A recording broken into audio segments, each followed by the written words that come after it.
In September 2009, 3 people set off from England on an expedition. Their aim was to circumnavigate the Atlantic Ocean by land.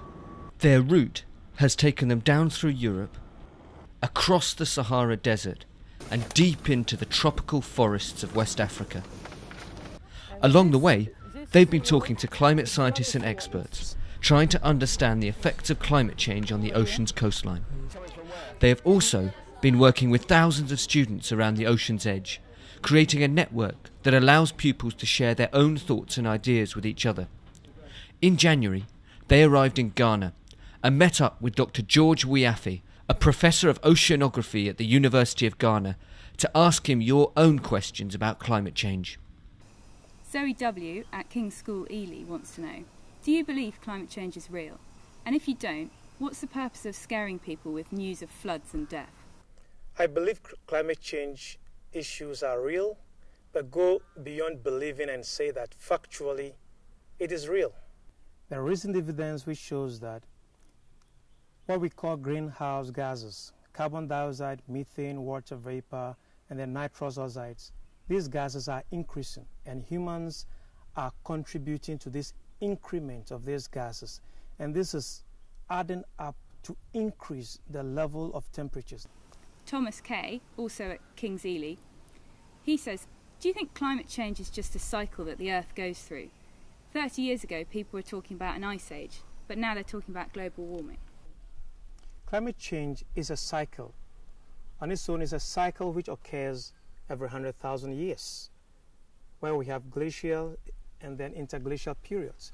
But at present, human beings, by their activities, are increasing the rate at which the Earth during this interglacial period is warming.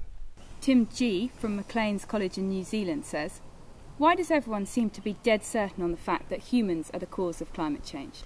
Well, over the past 150 years, since human beings stopped using a lot of horses and camels in their travel and started using fancy cars and big aeroplanes and jumbo jets and big vessels, we are increasing the amount of carbon dioxide into the atmosphere.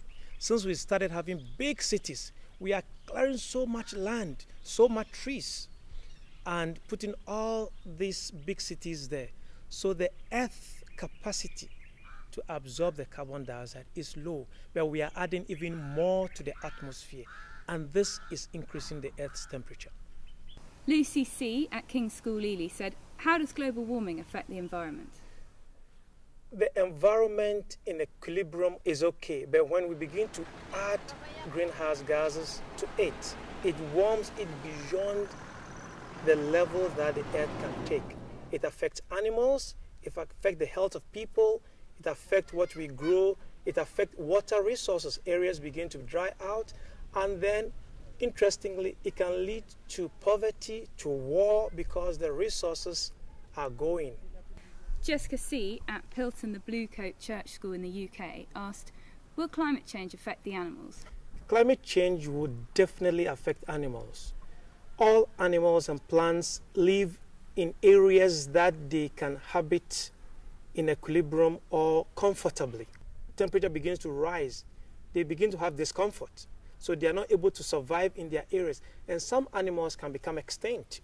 Mossland School and Sania at DPS International in India asks, are there any positive impacts of climate change? If I'm living in cold England or in the poles, and then the climate is warming, then I may go and have some tropical environment. So to me, it is very good. But if it is helping 20 people as opposed to the billions of people on Earth, then together it is not really positive. So climate change impact in total is not beneficial. Hope P. at Captain Webb School in the UK and Hannah K. from Pilton the Bluecoat School in the UK said, how bad do you think climate change could get if we don't do anything about it? If we don't do anything, the worst case might be we're going to have so many people going to die. And that is not very good, in the sense that problem of health is going to increase, especially in the developing countries where there are overpopulation in certain areas. So because of disease due to climate change, there will be an epidemic. A lot of water resources will dry out. There will be people dying from thirst. the desert areas are going to encroach more to areas which are not desert-like. So it is really going to affect humanity on Earth. Kia S. at Pilton asked, how long have we got to make a difference? We haven't got much time because climate change, temperatures are rising, and its impacts are being felt. Sea level is rising. We don't have much time at all. In terms of years, we can't count years. So that is why we need to put something in place now. It's been projected, or scientists say that in 100 years, the sea level will rise by 1.4 meters, and that is not good. So we must start doing something now. UGTS from Lalaji Memorial Amiga School in India asks, planting trees and using alternative sources of energy, are these the only way to combat global warming? Planting trees are very good because they help absorb the carbon dioxide, which is one of the greenhouse gases. But that is not enough. We need to cut down emissions from fuel by using, for example, vehicles that burn efficiently using biofuels. And a place like India, where we have so many people, we need to begin to put certain practices in place where if there are so many old cars around, we must put them away. And then using old refrigerators, each person can contribute so much to what is happening.